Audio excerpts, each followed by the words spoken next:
To the genetics pharmaceutical podcast. This is your host Talal Umar. जैसे कि आप जानते हैं कि अप्रैल का जो मंथ है वो स्ट्रेस अवेयरनेस मंथ कहलाता है, इसलिए आज का जो हमारा टॉपिक है वो स्ट्रेस रिलेटेड इश्यूज़ के हवाले से है। And for that we are fortunate enough to have a renowned psychiatrist of Pakistan, doctor Sabat Hamid. अस्सलाम वालेकुम मैडम। वालेकुम अस्सलाम, कैसे हैं आप? आप ठीक हैं, खैरियत से हैं? Thank you. मैडम, मेरा पॉडकास्ट के स्टार्ट में मैं आपसे ये जानना चाहूँगा कि स्ट्रेस क्या है?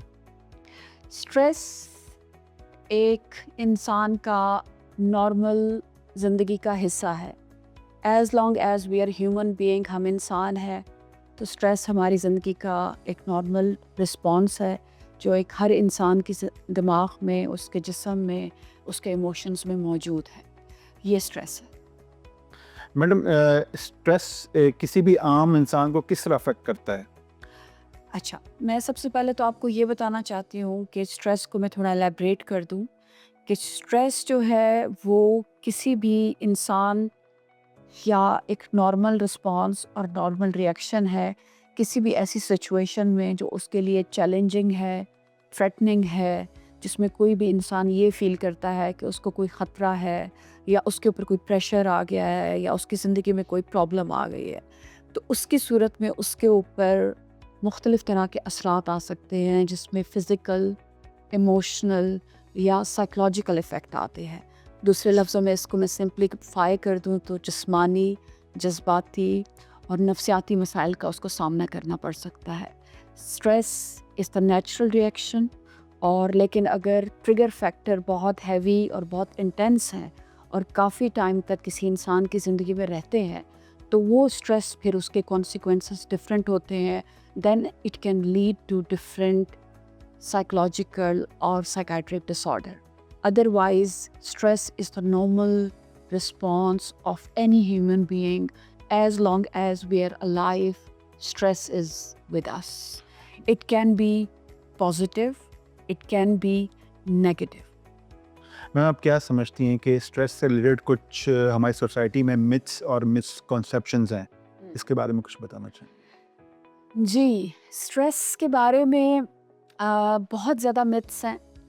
आपको पता है, लोग ये समझते हैं कि स्ट्रेस कोई बीमारी है।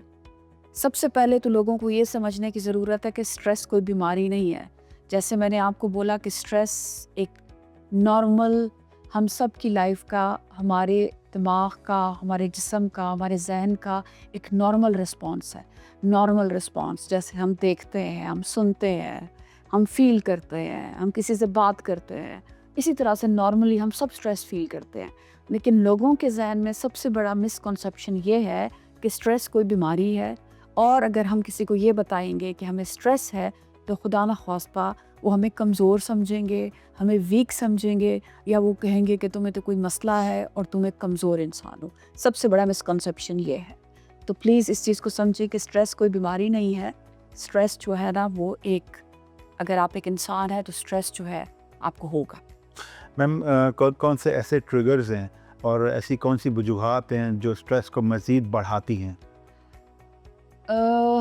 जी, बहुत अच्छा क्वेश्चन है, और इसका जवाब बहुत आपको मुख्तसर देना मेरे लिए थोड़ा मुश्किल हो जाएगा, क्योंकि स्ट्रेस जो है उसकी बहुत ज़्यादा रीज़न है। सबसे पहले तो मैं आपको ये बताना चाहूँगी, स्ट्रेस की 2 टाइप्स हैं।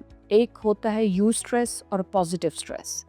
पॉजिटिव स्ट्रेस जब हमारी लाइफ में आता है तो वो हमारी लाइफ में मोटिवेट करता है, हम अपनी लाइफ में टास्क ओरिएंटेड होते हैं, गोल ओरिएंटेड होते हैं, और हम अचीवर बनते हैं। और वही दूसरा स्ट्रेस होता है डिस्ट्रेस। डिस्ट्रेस का मतलब है कि हमारी लाइफ में अगर कोई स्ट्रेस आता है और हम उसके साथ डील नहीं कर पा रहे, हम उसके साथ कोप नहीं कर पा रहे, और उसकी वजह से हमें बहुत ज़्यादा टेंशन होती है, बहुत ज़्यादा एंग्जाइटी होती है, और हम बहुत प्रेशर करते हैं, तो हम अपनी लाइफ में फेलियर्स में जाते हैं। वो है डिस्ट्रेस। आपने पूछा स्ट्रेस के कौन कौन से ट्रिगर्स होते हैं, और स्ट्रेस के ट्रिगर्स में मैं इसको सिंप्लीफाई कर देती हूँ। 4 रीज़न है: इंडिविजुअल और personality factor, work place factor, society factor, and the other could be environmental and economical and miscellaneous factor जिसमें media and other things and the age that we are living in. जो personality में आपको पता है सबसे जो important है stress coping, उसके accordingly हम stress को manage करते हैं. तो सबसे बड़ा जो ट्रिगर है जिन लोगों की स्ट्रेस मैनेजमेंट अच्छी नहीं होती उनको लाइफ में सबसे ज़्यादा स्ट्रेस फील होता है. स्ट्रेस का सबसे बड़ा ट्रिगर है स्ट्रेस को मैनेज ना करने की एबिलिटी नहीं होना. और उसकी वजह यह है कि अगर आपकी एक सिर्फ पर्टिकुलर पर्सनालिटी है तो आपकी स्ट्रेस मैनेजमेंट अच्छी नहीं होगी. उसके अलावा वो लोग जो कि अपने स्ट्रेस को फील नहीं करते और उसको डिले कर देते हैं और फील करने की बजाय ड्रग्स की तरफ जाते हैं, हेल्दी एक्टिविटीज़ की तरफ नहीं जाते, तो उन लोगों को स्ट्रेस ज़्यादा फील होता है. उसके अलावा जो मैंने आपको बताया फैमिली फैक्टर्स बहुत इम्पॉर्टेंट है. फैमिली में आपका फैमिली इन्वायरमेंट कैसा है ये बहुत मैटर करता है. नॉर्मली जो हमारी साइकोलॉजी में टर्म है हाई एक्सप्रेस्ड इमोशन, जिन लोगों की फैमिली में हाई एक्सप्रेस्ड इमोशंस होती है उनके ऊपर बहुत ज़्यादा एक प्रेशर होता है, बहुत डिमांड होती है, आपसे एक्सपेक्टेशंस बहुत हाई होते हैं, उन लोगों को स्ट्रेस ज़्यादा फील होता है. नॉर्मली मैं आपको एक एग्जांपल दूंगी कि जिस तरह हम लोगों की फैमिलीज़, हम लोग जिस तरह से हमारा सिस्टम है ट्रेडिशनल, बच्चे ज़्यादा होते हैं, जो सबसे बड़ा बच्चा होता है उससे पेरेंट्स की एक्सपेक्टेशंस इतनी ज़्यादा होती हैं, उसको सबसे ज़्यादा आई थिंक उसकी स्ट्रेस उसकी लाइफ में ज़्यादा होता है. ब्रोकन फैमिलीज़ स्ट्रेस उनमें ज़्यादा है. हाई एक्सप्रेस्ड इमोशन, बहुत ज़्यादा इमोशनल फैमिलीज़, हर बात का मसला बना देना, उनमें स्ट्रेस ज़्यादा होगा, तो अपने एक्सप्रेशंस कम रखे. Family factor matter. Work place factor, बहुत ज़्यादा टॉक्सिसिटी वर्क प्लेस पे, हेल्दी वर्क एनवायरनमेंट नहीं है. आई थिंक ये मेरे पास आजकल जो पेशेंट आते हैं इसको बहुत ज़्यादा लोग लेकर आ रहे हैं. वर्क प्लेस पे स्ट्रेस बहुत ज़्यादा. उसके अलावा जो सोसाइटियल फैक्टर्स हैं, सोसाइटियल फैक्टर्स में it's a huge list. Economy आप ले लें, रिलेशनशिप इश्यूज ले लें, male dominance versus female pessimism, उनके इश्यूज आप ले लें, ड्रग्स ले लें, मीडिया का रोल ले लें, मीडिया में जो सब कुछ जिस तरह से प्रोजेक्ट किया जा रहा है, सोशल मीडिया का यूज़ एंड मिसयूज़ ले लें. आपको पता है इस वक्त हम लोग जिस एज में है, जो मैं स्ट्रेस की सबसे बड़ी रीज़न लेती हूँ वो है आइडेंटिटी क्राइसिस. वेस्ट और ईस्ट के बीच में जो एक क्राइसिस चल रहा है, हमारी नॉर्म्स क्या है, हमारा कल्चर क्या है, हमारा वैल्यूज़ क्या है, उनकी नॉर्म्स, उनका कल्चर, उनका value, we respect them, we respect our culture too, लेकिन वो एक फ्यूजन बना हुआ है, कन्फ्यूजन है. तो ये सारे ट्रिगर्स हैं. और उसके अलावा कोई भी इस वक्त जो मैं देख रही हूँ economical financial issues, relationship issues, health issues, ये जनरल फैक्टर्स हैं. Madam, how can an individual manage his stress? Well depends upon personality. Personality कैसी है और उसकी अकॉर्डिंगली अपना वो स्ट्रेस मैनेज कर सकते हैं. और उनमें विल होनी चाहिए स्ट्रेस मैनेज करने की. आपको पता है it starts from the inner. आप में विल ही नहीं है, आप स्ट्रेस कैसे मैनेज करेंगे? स्ट्रेस मैनेज करने के लिए सबसे इम्पॉर्टेंट अगर मैं आपको एक बात बताऊं वो है टाइम मैनेजमेंट. अगर आप अपनी लाइफ ऑर्गेनाइज कर लें तो आपकी स्ट्रेस मैनेजमेंट अच्छी हो सकती है. और एक वर्ड जिसको जो लोग मुझे सुन रहे हैं वो गूगल करें, coping skills.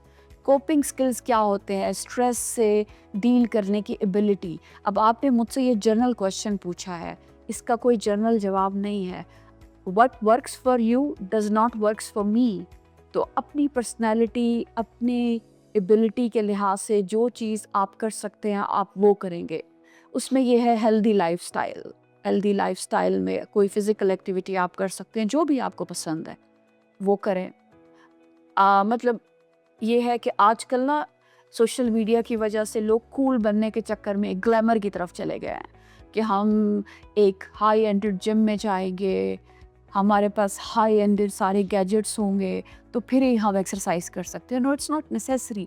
Choose anything that works for you according to personality. Stress management है healthy lifestyle, healthy eating, share करें, अपने रिलेशनशिप पे फोकस करें. आजकल सारे लोग रिलेशनशिप जो है ना, they are into social media relationship, fake relationship. They don't have time for their family members. Connectivity with your real relationship, उससे होती है। उसके बाद if you are going through some problem और trouble, try to connect with the people that you trust. उसके बाद भी अगर नहीं होता then seek the professional help. And that general tips तो मैं आपको यही बता सकती हूँ। लेकिन अगर एक सर्टेन सिचुएशन के बाद आपसे स्ट्रेस मैनेज नहीं हो रहा और वो डिस्ट्रेस से हट के आपके एंग्जाइटी और आपकी लाइफ में स्ट्रेस और एक डिजीज़ के बीच में लाइन कहाँ हम ड्रॉ करते हैं।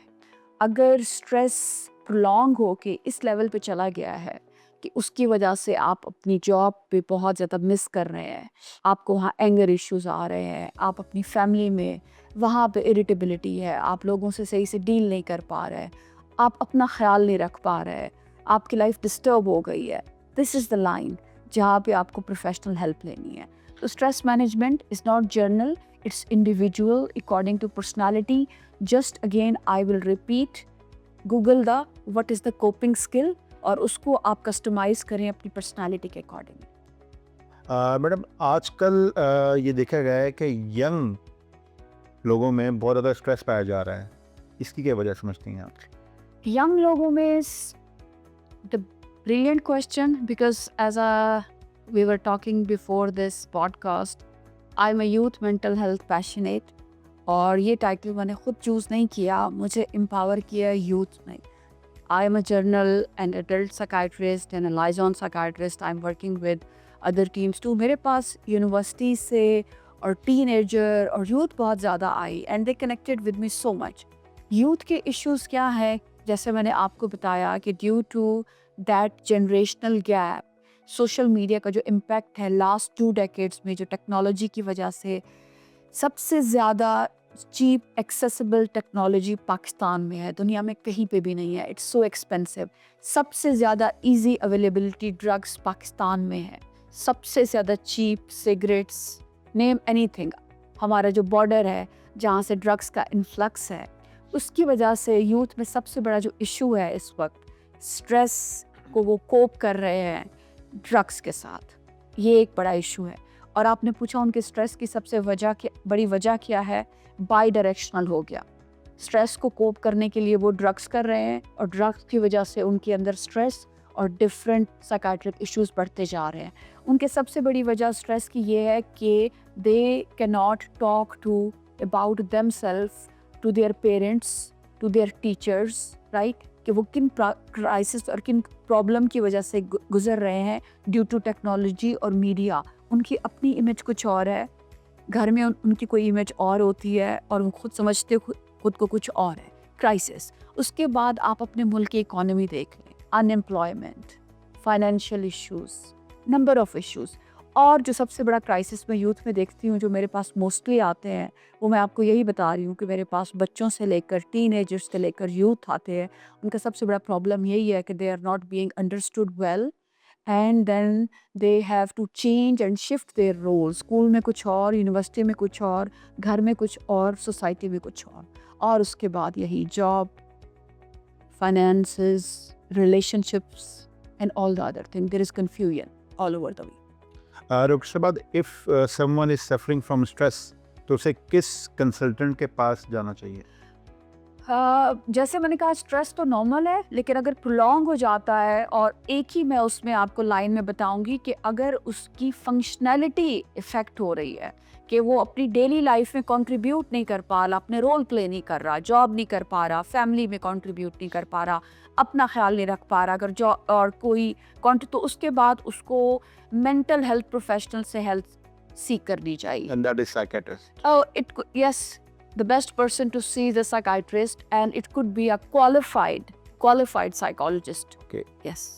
तो जैसे कि आप जानती हैं कि अप्रैल का जो मंथ है वो स्ट्रेस अवेयरनेस मंथ जो है वो जाना जाता है, तो आप क्या समझती हैं कि स्ट्रेस की अवेयरनेस के लिए हम सबको क्या स्टेप्स लेने चाहिए?